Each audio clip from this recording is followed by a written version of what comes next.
Hello mathematicians, welcome to the infinity maths room, जहां number sense बनाते हैं, formulas easy होते हैं और आपको मैथ्स बोरिंग नहीं लगेगा। तो बिना देरी किए हमारे क्लास 7 के 6 चैप्टर रेशियो एंड प्रोपोर्शन के थर्ड वीडियो को हम स्टार्ट करते हैं। तो आज के इस वीडियो में हम कवर करने वाले हैं आपके इस कंप्लीट टॉपिक ऑफ प्रोपोर्शन को और कुछ एग्जांपल्स भी साथ में करेंगे। चलो देखो, ये प्रोपोर्शन क्या कहता है।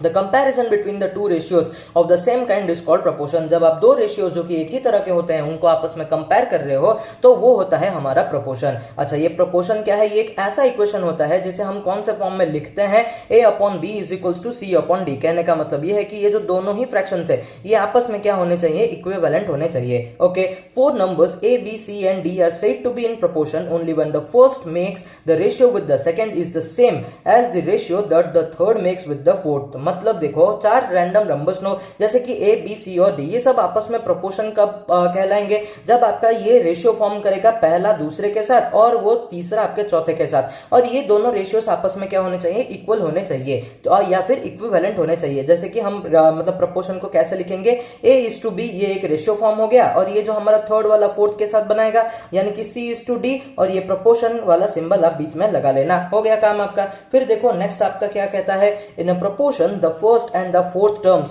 are called extremes whereas the second and the third terms are called means। मतलब जब आप ऐसे चार रैंडम नंबर्स को ले रहे हो ना, जैसे कि यहाँ पे हमने क्या लिया था, a, b, c और d, ये सब आपस में क्या है? प्रोपोर्शन है। तो जब ये प्रोपोर्शन होते हैं ना, तो आपका ये जो मतलब एकदम से बाहर वाला टर्म, जैसे कि यहाँ पे a है और इस तरफ हमारा d है, तो ये दोनों क्या है? एक्सट्रीम है, यानी कि जो कि एक्सट्रीम साइड में प्रेजेंट होते हैं, और जो बीच में प्रेजेंट होते हैं उन्हें हम क्या कहते हैं? मीन्स कहते हैं। अच्छा, इसमें ना एक छोटा सा आपका फॉर्मूला आता है जिसे आप अच्छे से याद रखना।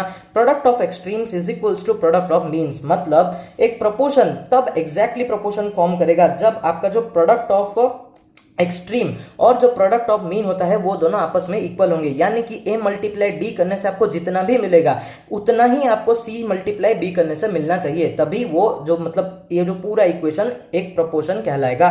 ओके, फिर देखो नेक्स्ट आता है आपका एक एग्जांपल जिसे हमने थोड़ा सा सॉल्व एक्चुअली कर दिया है। देखो, check whether the two ratios form a ratio or not. अभी आपको क्या करना है, यहाँ पे दो बिट्स दिए हैं और आपको क्या पूछा है कि आपको चेक करना है कि ये आपस में सब प्रोपोर्शन है कि नहीं। मतलब देखो, सबसे पहले वाले को देखो, इधर क्या दिया है? 250 ग्राम = 1 kg and 35 centimetre = 140 centimetre. Okay, very good. अभी देखो मुझे क्या करना है, इन दोनों को आपस में कंपेयर करना है कि ये दोनों इक्वल है कि नहीं, इक्विवेलेंट है कि नहीं, तभी मैं कह सकता हूं कि ये दोनों आपस में प्रोपोर्शन है या नहीं। चलो इसको मैं कैसे चेक करूंगा? सबसे पहले इसको क्या फ्रैक्शन में कन्वर्ट कर दो। देखो, हमको याद है कि हम क्या करेंगे, हमेशा सेम काइंड का ही लेंगे, यानी कि सबसे पहले हम रेशियोज को क्या करेंगे? दोनों का यूनिट एक ही करेंगे। जैसे कि यहाँ पे ग्राम है तो इसको भी मैं ग्राम बना दूंगा, तो 1 kg मेरा 1000 ग्राम होता है। ठीक उसी तरह से यहाँ पे तो दोनों ही सेंटीमीटर है, तो मुझे कुछ चेंजेस लाने की जरूरत नहीं है। इसको थोड़ा हम लोग सिंप्लीफाई कर देते हैं। ये 5 × 5 = 25, 5 × 4 = 20। ओके, फिर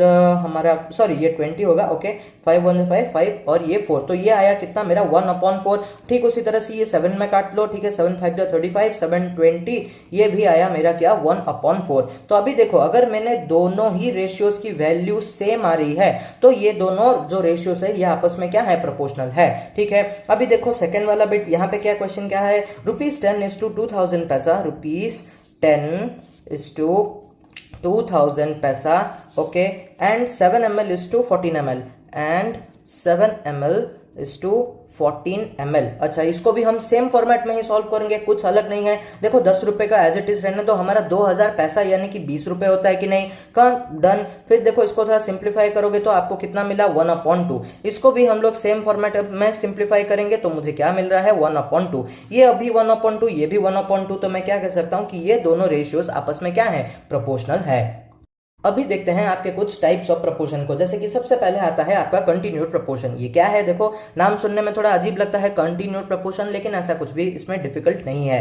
3 quantities are said to be in continued proportion when first makes a ratio with the second is equal to the second makes the ratio with the third. देखो, ये सुनकर शायद ही आपको कंफ्यूजन होगा, मैं बताता हूं। देखो, आपको रैंडमली 3 ऐसे क्वांटिटीज लेने हैं, जैसे कि मैंने यहाँ पे ए, बी और सी लिया है। ये तीनों आपस में कंटिन्यूड प्रोपोर्शन कैसे फॉर्म करेंगे? जब आपका ए आपके बी के साथ रेशियो फॉर्म करेगा और और वो इक्वल होगा आपके बी जो कि रेशियो फॉर्म करेगा आपके सी के साथ, यानी कि A:B आपका बराबर होना चाहिए B:C के साथ। तब आप ये कहोगे कि ये जो तीनों नंबर्स है यानी तीनों क्वांटिटीज है ये सब आपस में क्या है, कंटिन्यूड प्रपोर्शन है। ओके, फिर देखो नेक्स्ट आता है आपका मीन प्रपोर्शन। मीन प्रपोर्शन क्या है, देखो मैं समझाता हूं। If A, B and C are the three quantities in continued proportion then B is called the mean proportional between A and C. अच्छा देखो यहाँ पे ना ये मीन प्रोपोर्शनल नहीं है, ये एक्चुअली मीन प्रोपोर्शनल है। देखो मीन प्रोपोर्शनल क्या है, जब आपके तीन क्वांटिटीज जैसे कि ए, बी और सी ये तीनों आपस में क्या फॉर्म कर रहे हैं, आपका कंटिन्यूड प्रोपोर्शन फॉर्म कर रहे हैं, ठीक है। तब आप क्या कहोगे, ये जो बी है ये आपका मीन प्रोपोर्शन फॉर्म करता है करके। जैसे कि देखो यहाँ पे A:B is equals to B:C, तो यहाँ पे मैं क्या कहूंगा, ये जो मेरा बी है, यहाँ पे जो बी है और यहाँ पे एक ही बात है, ठीक है। ये जो बी है ये है मेरा मीन प्रोपोर्शन या फिर मीन प्रोपोर्शनल। देखो यहां से आप b की वैल्यू भी निकाल सकते हो और इसका फॉर्मूला आपको प्लीज याद रखना है, मैं आपको बताता हूं। देखो कैसे, अगर भी याद नहीं रहा तो सबसे पहले ये चीज तो आपको याद रह ही जाएगा, कंटिन्यूड प्रोपोर्शन को ही तो लिखना है।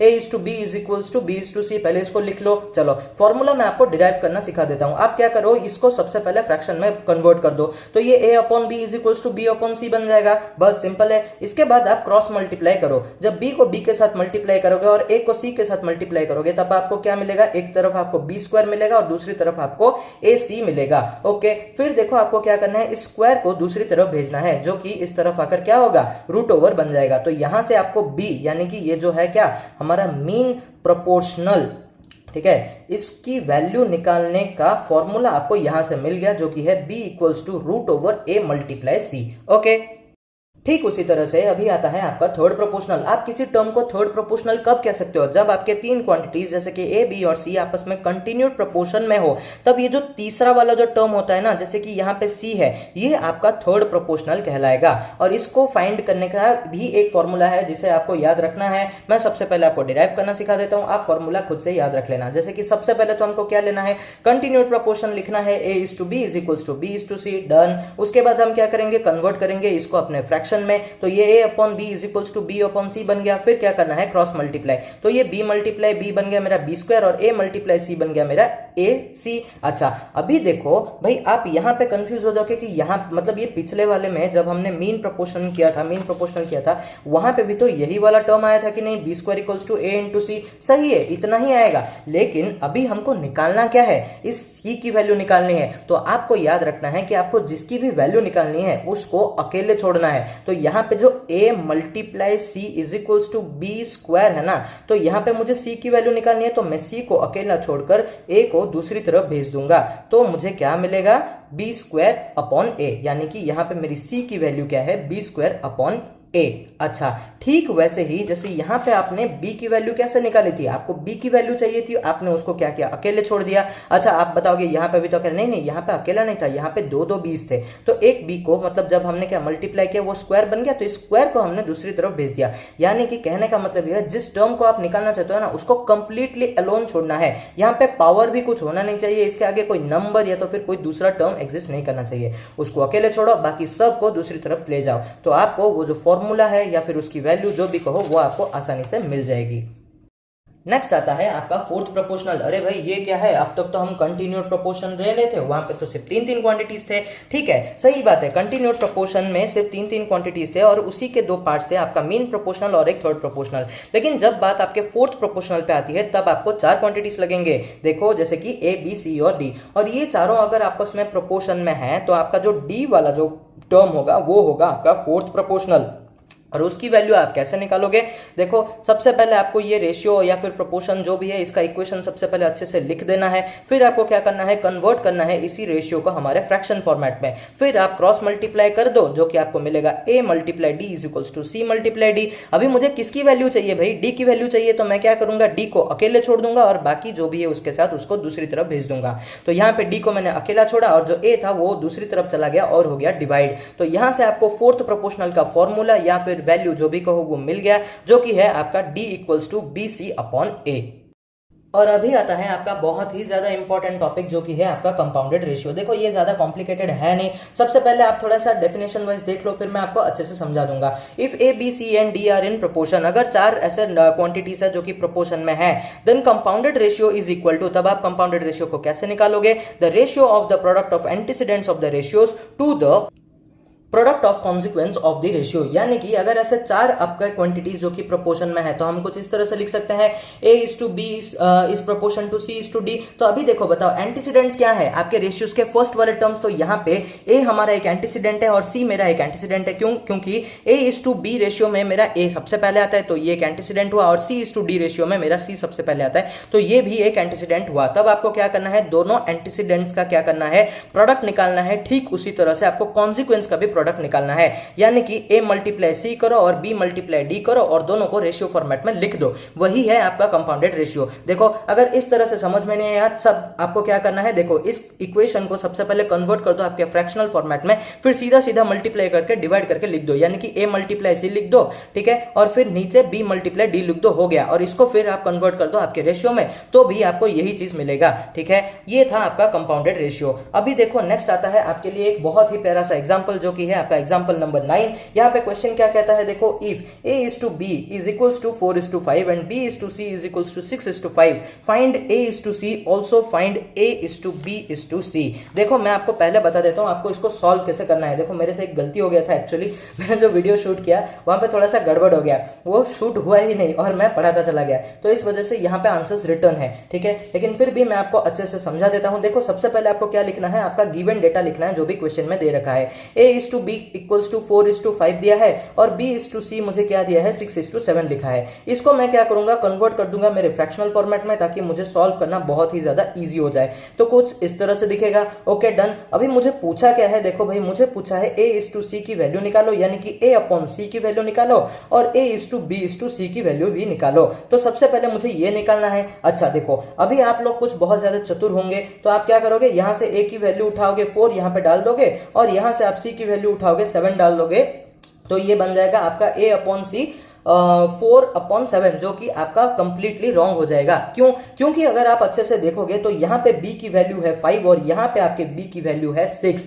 जो कि अलग है। ऐसा कभी हो नहीं सकता, ठीक है, क्योंकि जब भी हम कंटिन्यूड प्रपोर्शन करते हैं, यहाँ पे ये कंटिन्यूड प्रपोर्शन ही दे रखा है a इज टू b और b इज टू c, तो यहाँ पे जो कंटिन्यूड प्रपोर्शन होता है वो b की वैल्यू हमेशा इक्वल होती है। इसीलिए हमें क्या करना पड़ेगा, इस b की वैल्यू को इक्वल करना पड़ेगा, यानी कि ये जो 5 और 6 अलग अलग हो गया है ना, इन दोनों को मुझे बराबर करना पड़ेगा। कैसे करूंगा, सबसे पहले आप क्या करो, दोनों 20 का एलसीएम निकाल दो। देखो मुझे पता है कि ये दोनों क्या है, कोप्राइम है, तो मैं आपस में इन दोनों को मल्टीप्लाई कर दूंगा तो मुझे मेरा एलसीएम मिल जाएगा जो कि है मेरा 30। ओके, अभी मैं क्या करूंगा, दोनों को 30 में कन्वर्ट करूंगा। मतलब देखो ये जो मेरा a अपॉन b है ना, इसको मैं अगर 4/5 लिख रहा हूं तो ठीक है, ये मेरा गिवन डेटा है। फिर मुझे क्या करना पड़ेगा, इस 5 को 30 बनाना है, तो 5 को 30 कैसे बनाऊंगा, मल्टीप्लाई कर दूंगा 6 के साथ, ठीक है, तो ऊपर भी मेरा 6 मल्टीप्लाई होगा तो ये 24/30 हो गया। Okay done. फिर आता है मेरा b अपॉन c, जहां पे मेरा b ऊपर लिखा गया है 6/7, तो मुझे इस 6 को 30 बनाना है तो मल्टीप्लाई 5 करूंगा तो नीचे भी मेरा मल्टीप्लाई 5 अपने आप हो जाएगा। तो 6 5 जा 30 और 7 5 जा मेरा 35। अभी देखो आपका जो a अपॉन b मिला, आपको क्या मिला 24/30, और आपका जो b अपॉन c मिला वो है आपका 30/35। और यहाँ पे अगर आप अच्छे से देखोगे तो यहाँ पे b की वैल्यू दोनों ही बराबर है जो कि है 30। तो अभी आप क्या कर सकते हो, जो आपको ये पूछा है ना a अपॉन c, यहाँ पे आप क्या करो, a की वैल्यू उठा लो 24 और c की वैल्यू उठा लो 35, लिख दो, आपको मिल गया। ये फिर इसको रेशियो फॉर्मेट में लिख देना, कुछ इस तरह से हो गया काम। और फिर यहाँ पे जो पूछा था a is to b is to c, उसको भी कुछ इसी तरह से करना है। देखो अगर आप यहाँ पे b की वैल्यू को इक्वल कर दे रहे हो, फिर आपको सिंपली क्या करना है, बस इन वैल्यूज को उठाना है और लिख देना है, ठीक है। यहाँ पे ये 30 है और c मेरा 35 है, तो मुझे दोनों आंसर्स अच्छे से मिल गए, जो कि था मेरा a is to c 24 is to 35 और a is to b is to c है मेरा 24 is to 30 is to 35। Okay, next आता है आपका एग्जाम्पल 10। देखो यहाँ पे क्या पूछा है, find the mean proportional between 8 and 32, 0.9 and 2.5। देखो मीन प्रोपोर्शनल क्या था, आपका जो बीच वाला था, देखो ऐसा कुछ था कि नहीं, याद करो, देखो यहाँ से हम जब मीन की वैल्यू निकाल रहे थे वो क्या आया था, b equals to root over a multiply c। तो हमको बस इसी b की वैल्यू निकालनी है जहां पे आपको a और c दे रखा है। मतलब कहने का मतलब ये है कि ये जो क्वेश्चन में ये जो 8 है वो आपका a है और ये जो 32 है वो आपका c है, और आपको निकालना क्या है, b निकालना है। तो बस मीन प्रोपोर्शनल की क्या वो जो फॉर्मूला है उसको पुट कर दो, b is equals to root over a c, फिर आप इसको सॉल्व करते जाओ, हो जाएगा आपका काम। ये हो गया 8 मल्टीप्लाई 32, 8 मल्टीप्लाई 32 मेरा होता है 256, ओके, और रूट ओवर 256 होता है मेरा 16, ठीक है। अगर ये किसी को नहीं आता तो प्लीज भाई कहीं से भी सीख लो, ठीक है। अभी आप 7th आईसीएसई में पढ़ रहे हो तो डेफिनेटली आपको रूट ओवर निकालना तो आना ही चाहिए। फिर देखो नेक्स्ट क्वेश्चन आता है आपका, यहाँ पे b इक्वल्स टू a की वैल्यू मेरी क्या है 0.9 है, और यहाँ पे मेरे c की वैल्यू क्या है मेरा 2.5 है, ओके। इन दोनों को जब मैं आपस में मल्टीप्लाई करूंगा तब मुझे मिलेगा ये 2.25 मिलेगा, ओके। फिर इसका जब मैं रूट ओवर निकालूंगा, देखो अगर आप कंफ्यूज हो रहे हो ना ऐसे डेसिमल फॉर्मेट में, आप बस क्या करो कि 225 का आप रूट ओवर निकालो जो कि आपको मिलेगा 15। फिर आप देखो यहाँ पे दो डेसिमल्स के बाद एक पॉइंट था, यहाँ पे एक डेसिमल के बाद बस पॉइंट लगा दो, हो गया काम, ओके। बस इतना ही था आपका एग्जाम्पल 10। अभी देखते हैं आपका ये जो एग्जाम्पल 11 है ये क्या कहता है, find the third proportional of 25 and 10 और 240 पैसा एंड 60 पैसा। देखो ये सब बिट्स से जाने से पहले आप समझो कि क्वेश्चन में क्या कहता है। क्वेश्चन आपको पूछता है कि आपको निकालना क्या है, थर्ड प्रोपोर्शनल निकालना है। अच्छा देखो थर्ड प्रोपोर्शनल को आप कैसे निकाल सकते हो, उसका भी आपको फॉर्मूला मैंने ऑलरेडी बता रखा है। थर्ड प्रोपोर्शनल का आपका जो फॉर्मूला है वो क्या कहता है आपका, c equals to b square upon a, okay. ये था, आई होप आप ये वाला फॉर्मूला याद रख रहे हो, प्लीज भाई याद रख लो अगर याद नहीं रखे हो तो। मीन प्रोपोर्शनल का, थर्ड प्रोपोर्शनल का और फोर्थ प्रोपोर्शनल का हर एक का आपको क्या करना पड़ेगा, ये जो फॉर्मूला है वो तो आपको याद रखना ही पड़ेगा। अगर आप याद नहीं रखना चाहते तब आप देखो एक चीज कर सकते हो, मैं आपको समझाता हूँ। देखो हमारे पास जनरली ये जो थर्ड प्रोपोर्शनल और ये जो मतलब हमारा मीन प्रोपोर्शनल, इन सब में कितने क्वांटिटीज होते हैं, 3 ही क्वांटिटीज होते हैं, ठीक है। थर्ड प्रोपोर्शनल का मतलब है आपको इसकी वैल्यू निकालनी है, मतलब ये दोनों आपको दे रखा है। चलो देखो मैं जब इन सबको रेशियोज फॉर्मेट में लिखूंगा ये कुछ इस तरह का दिखेगा कि नहीं, यही होगा कि नहीं, चलो ठीक है इतना होगा, ये तो हम समझ चुके हैं। चलो देखो अभी मैं a की वैल्यू जानता हूं कि यहाँ पे मेरा 25 है और b की वैल्यू मैं जानता हूं कि यहाँ पे मेरा 10 है, तो बस मैं इन सब की वैल्यूज को क्या करूंगा, पुट कर दूंगा। चलो मुझे c का वैल्यू तो पता नहीं क्योंकि मुझे यही तो निकालना है, तो मैं कुछ इस तरह से लिख लूंगा, ओके डन। अभी नेक्स्ट मुझे क्या करना पड़ेगा, चलो देखो मैं फॉर्मूला बिना यूज किए आपको समझा देता हूँ। पहले इसको क्या करो, फ्रैक्शन फॉर्मेट में अरेंज कर दो। देखो ये 25 upon 10 is equals to 10 upon c हो जाता है। फिर क्या करना है भाई, आपस में क्रॉस मल्टीप्लाई तो कर लो, तो 10 मल्टीप्लाई 10 और ये हो गया आपका 25 मल्टीप्लाई सी, ओके। फिर ये हो जाता है आपका 100 और ये होता है आपका 25 मल्टीप्लाई सी। अभी मुझे देखो जिसकी वैल्यू निकालनी है मुझे क्या करना पड़ेगा, उसको अकेला छोड़ना पड़ेगा। तो ये सी को अकेले छोड़ दो और 25 को इस तरफ ला दो, तो ये यहाँ पे मल्टीप्लाई था और यहाँ पे आके डिवाइड हो गया, ठीक है। अभी इसको थोड़ा मैं सिंप्लीफाई कर दूंगा तो मुझे c की वैल्यू मिल जाएगी जो कि है मेरा 4,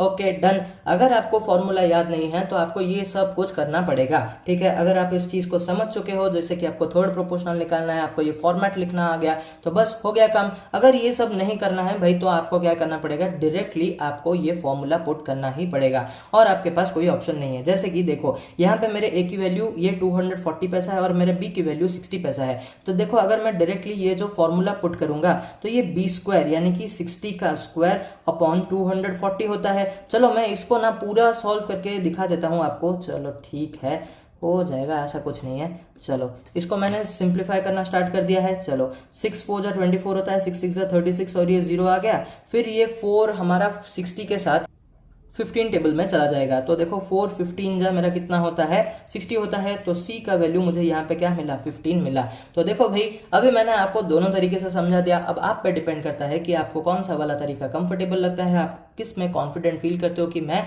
किस फॉर्मूला को यूज करके, किस ट्रिक को यूज करके c की वैल्यू निकाल सकती हूँ या तो फिर ये जो थर्ड प्रोपोर्शनल का वैल्यू निकाल सकता हूँ, ठीक है। बस करो और क्या।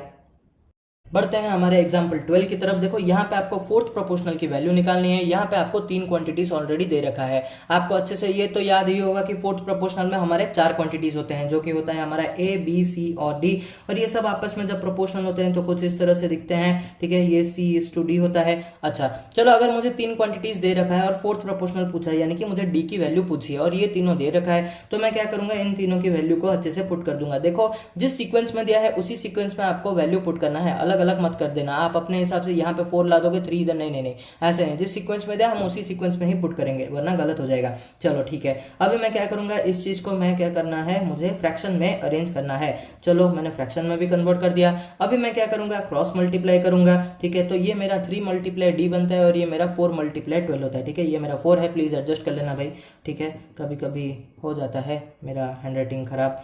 चलो इस 3 को मैं इस तरह भेज दूंगा, क्योंकि मुझे डी की वैल्यू निकालनी है, जिसे मैं अकेला छोड़ दूंगा। तो चलो ये 3 4 जा हो जाता है 12 और फिर डी की वैल्यू मुझे क्या मिली, 4 4 जा 16। तो यहाँ से मुझे डी की वैल्यू मिल गई 16। अगर इस तरह से नहीं करना है तब आपको क्या करना पड़ेगा, आपको फॉर्मूला पुट करना पड़ेगा, जो कि है आपका d equals to b c upon a, यानी कि यही वाला है आपका क्या, फोर्थ प्रोपोर्शनल निकालने का फॉर्मूला। तो इसको मैं क्या करूंगा, चलो इधर पुट कर देता हूँ। मेरा b क्या है, यहाँ पे 1/5 है और मेरा c क्या है, ये मेरा 1/4 है। Okay done. उसके बाद मेरा नेक्स्ट स्टेप क्या होना चाहिए कि अपॉन a है, तो इसको मैं अपॉन a लिख दूंगा, जो कि मेरा 1/3 होता है। चलो इसको थोड़ा सॉल्व कर लो, ये 1/5 4 जा 20 होगा और फिर ये हो गया आपका 1/3। अभी इस डिवाइड को जब मैं हटाऊंगा, ये जो बाय है, ये अपॉन है, जो भी कह दो, इसको हटाऊंगा, तब मैं क्या करूंगा, मेरा ये 1/20 तो एज इट इज रहेगा, लेकिन ये मेरा जो 1/3 था वो रेसिप्रोकल होके मेरा 3/1 हो जाएगा। और फिर इस चीज को जब आप आपस में मल्टीप्लाई कर लोगे तो आपको d की वैल्यू मिल जाएगी, जो कि है आपकी 3/20। ओके, देखो मैं ना यहाँ पे आपको दो ऐसे मतलब एग्जाम्पल क्वेश्चन देते हैं, मैं दोनों तरीके से आपको समझा देता हूँ। जो आपको सही लगता है, जो आपको ईजी लगता है, आप उसमें करो। ऐसा कुछ फोर्सफुली आपको नहीं करना है कि आपको ये फॉर्मूला ही याद रखना है, नहीं भाई। हाँ ठीक है, अगर आप याद रखते हो तो बहुत अच्छी बात है, आपका कभी ना कभी ये काम आ जाएगा। आपका कुछ भी हो, थोड़ा टाइम तो सेव हो ही रहा है इस फॉर्मूला को यूज करने से। ठीक है, बाकी आपकी मर्जी, आप ऐसे भी कर सकते हो, कोई दिक्कत वाली बात नहीं है। चलो अभी आता है आपका 13 नंबर वाला एग्जाम्पल, जहां पे आपको कंपाउंडेड रेशियो निकालना है। अच्छा आप याद करो भाई, कंपाउंडेड रेशियो क्या होता था, आपके एंटीसीडेंट के आपको क्या निकालना है, प्रोडक्ट निकाल रहे हैं, और आपके कॉन्सिक्वेंट को प्रोडक्ट निकालना है, फिर उन दोनों का रेशियो लिख देना है। शायद याद नहीं होगा, चलो मैं आपको बता देता हूं। मुझे क्या निकालना है, कंपाउंडेड रेशियो निकालना है। ठीक है, चलो बहुत बढ़िया भाई, कंपाउंडेड रेशियो हमने लिख लिया। अच्छा देखो, सबसे पहले ना आप इस 6:7 को फ्रैक्शन फॉर्मेट में लिख दो, जो कि आपका 6/7 बन जाएगा, और ये वाला आपका 9/10 बन जाएगा। ठीक है, हम कुछ इस तरह से लिख सकते हैं। फिर देखो, अगर मुझे कंपाउंडेड रेशियो निकालना है तो मैं क्या करूंगा, सीधा सीधा मल्टीप्लाई कर दूंगा, यानी कि 6 × 9/7 × 10। ठीक है, जिसको वो एंटीसीडेंट और कॉन्सिक्वेंट वाला समझ में नहीं आता, याद नहीं रहता, वो ऐसे करना। ठीक है, अगर समझ में आता है तो ठीक है, वैसे करो, कोई दिक्कत वाली बात नहीं है। 6 9 जा मेरा कितना होता है, 54 होता है, और 7 × 10 मेरा 70 होता है। फिर मैं क्या करूंगा, इसको थोड़ा सा सिंप्लीफाई कर दूंगा, तो ये कुछ इस तरह से दिखेगा। ठीक है, 27/35 बन जाएगा। फिर इसको क्या करना, रेशियो में लिख देना। ठीक है, क्यों भाई, क्योंकि कंपाउंडेड रेशियो पूछा है, तो प्लीज रेशियो में ही लिखना, इतना करके मत छोड़ देना। फिर देखो सेकंड वाला क्वेश्चन, यहाँ पे आपको क्या कहता है, देखो यहाँ पे आपको निकालना है 3 अलग अलग टर्म्स के कंपाउंडेड रेशियोज को। सिंपल है भाई, कुछ नहीं करना। देखो सबसे पहले ना, आप अगर कंफ्यूज होते हो तो इन सबको क्या करो, फ्रैक्शन फॉर्मेट में एक एक करके लिख दो। ठीक है, देखो जैसे कि ये फिर कुछ इस तरह से x² - y² upon x + y, और ये वाला अपन आपका होता है x + y upon x + y का होल स्क्वायर। ओके, फिर आपको क्या करना है, देखो सीधे सीधे मल्टीप्लाई ही करना है, यानी कि इन सब को मल्टीप्लाई कर दो। देखो x + y मल्टीप्लाई आपका x² - y² मल्टीप्लाई आपका x + y। ओके, फिर upon x - y multiply x + y, और फिर ये x + y का होल स्क्वायर। ठीक है, इन सब को आपको क्या करना है, आपस में मल्टीप्लाई करना है और फिर सिंप्लीफाई करना है। देखो मैं टाइम वेस्ट नहीं करना चाहता, इसलिए मैं डायरेक्टली आंसर लिख रहा हूं, जो कि आपका आएगा x + y। आप प्लीज इसको खुद से सिंप्लीफाई कर लेना, कुछ नहीं यार, इसको यहां से काटना है, इसको यहां से काटना है, कुछ इस तरह से आप काट कूट लोगे तो आपका आंसर मिल जाएगा आपको। फिर आपको क्या करना है, इस फ्रैक्शन को आपको रेशियो में कन्वर्ट करके लिखना है, जो कि बनेगा आपका x - y = x + y। अभी देखो आता है आपका एग्जाम्पल नंबर 14। यहाँ पे क्या कहा है, the ratio of the length of a rectangle to its breadth is 7:5, यानी कि एक रेक्टेंगल का लेंथ इज टू ब्रेड्थ दे दिया है, जो कि है आपका 7:5। Find its length if the breadth is 30 centimetre. अगर आपका जो ब्रेड्थ है वो 30 सेंटीमीटर है, तो आपको क्या करना है, लेंथ की वैल्यू निकालनी है। बहुत अच्छी बात है, यहाँ पे कुछ करना नहीं है हमको ज्यादा कुछ, क्यों, क्योंकि देखो यहाँ पे हम क्या करेंगे, कंसिडर करेंगे। जैसे कि मान लो ये मेरा क्या हो गया 7x और ये बन जाएगा मेरा 5x। the length and breadth of the rectangle be 7x and 5x। Okay, अभी देखो मुझे क्या दिया है, मेरे ब्रेड की वैल्यू मुझे पता है और मेरा ये जो 5x वाला है, देखो यहाँ पे b मेरा 5 के बराबर है, तो यहाँ पे 5x मेरा किसके बराबर होगा, मेरे 30 के बराबर होगा, क्योंकि ये मुझे दे रखा है ना ब्रेड की वैल्यू। तो बस यहाँ से मैं क्या करूंगा, x की वैल्यू निकाल दूंगा, जो कि मुझे क्या मिली, x की वैल्यू मिली मुझे 6। ओके, अभी फिर मुझे क्या करना है, देखो यहाँ से इस x की वैल्यू को उठाओ और इस लेंथ पे डाल दो, यानी कि ये जो 7x दे रखा है, यहाँ पे 7 × 6 कर दो, आपको मिल जाएगा 42 सेंटीमीटर, यानी कि ये जो लेंथ है वो आपका 42 सेंटीमीटर है। बस इतना ही करना था। चलो अभी आता है आपका 15 नंबर वाला एग्जांपल। यहाँ पे क्या कह रहा है कि एक ट्रेन ट्रैवल कर रहा है 300 किलोमीटर 5 घंटे में, तो हमने यहाँ पे लिख दिया। चलो अभी ये क्या कर रहा है, 7 घंटे तक क्या चलाए जा रहा है, तो वो कितना डिस्टेंस कवर करेगा इन 7 घंटे में, इसको हम क्या करेंगे, सबसे पहले रेशियो फॉर्मेट में लिखेंगे। देखो यार ध्यान रखो कि रेशियो हमेशा क्या होना चाहिए, सेम काइंड का, सेम यूनिट का ही होना चाहिए। तो मैं रेशियो जब लिखूंगा 300:x किलोमीटर लिखूंगा, क्यों, क्योंकि ये दोनों डिस्टेंस है, तो यहाँ पे कुछ इस तरह से रेशियो बन गया। और ये टाइम का भी रेशियो बना दूंगा, तो मुझे क्या मिलेगा, 5:7 मिलेगा। फिर मुझे क्या करना है, फिर मैं क्या करूंगा, इसको बस अपने फ्रैक्शन फॉर्मेट में थोड़ा सा कन्वर्ट कर दूंगा और फिर क्या करूंगा, इसको ऐसे क्रॉस मल्टीप्लाई कर दूंगा। तो ये 7 × 300 = 5 × x, मुझे x की वैल्यू चाहिए, मैं 5 को इस तरफ भेज दूंगा, तो 7 × 300/5 = x। ओके, फिर इधर थोड़ा सा सिंप्लीफाई और फिर 7 × 6 = 42 और ये 0 आ गया, तो x, तो यहां से मुझे x की वैल्यू क्या मिली, 420 किलोमीटर। तो मैं ये कह सकता हूं, इन 7 hours the train traveled 420 kilometres. Okay, simple.